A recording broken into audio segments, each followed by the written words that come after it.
Friends, இன்னைக்கு taste and கிறிஸ்பான முறுக்கு recipe எப்படி செய்யலான்னு பார்க்கலாம். இதுக்கு இந்த மாதிரி ஒரு கப்பில் 2 கப் அரிசி மாவு எடுத்து நல்லா சரிச்சு எடுத்துக்கலாம் ஃப்ரெண்ட்ஸ். இதே கப்பில் அரை கப்பு உளுந்த பருப்பு எடுத்து ஒரு பேனில் சேர்த்து லேசாக வறுத்துக்கலாம். இதை ஒரு 2-3 நிமிஷத்துக்கு லேசாக ரோஸ்ட் பண்ணிகிட்டே இருக்கும்போது நல்ல ஒரு வாசனை வரும், உளுந்தோட வாசனை.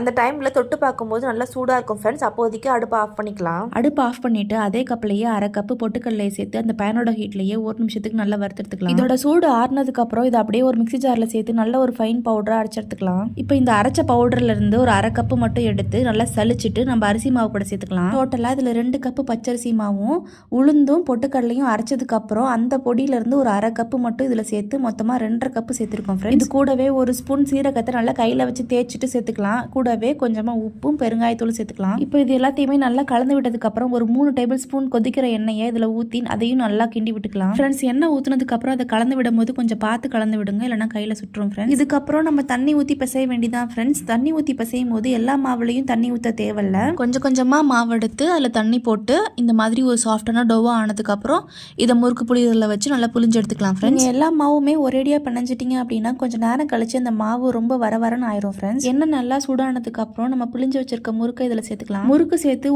ஒரு நிமிஷம் கழிச்சு முறுக்கை திருப்பி விட்டுக்கலாம். இந்த மாதிரி 2 பக்கட்டும் திருப்பி விட்டு பபிள்ஸ்லாம் அடங்கினதுக்கப்புறம் முறுக்கை வெளியே எடுத்துடலாம் ஃப்ரெண்ட்ஸ். இதே மாதிரியே எல்லா முறுக்கையும் போட்டு எடுத்துக்கலாம். அவ்வளோதான் ஃப்ரெண்ட்ஸ், நல்ல கிறிஸ்ப் அண்ட் டேஸ்டியான முறுக்கு ரெடி ஆயிடுச்சு. நீங்களும் இந்த மாதிரி வீட்டில் செஞ்சு சாப்பிட்டு என்ஜாய் பண்ணுங்கள். தேங்க்யூ.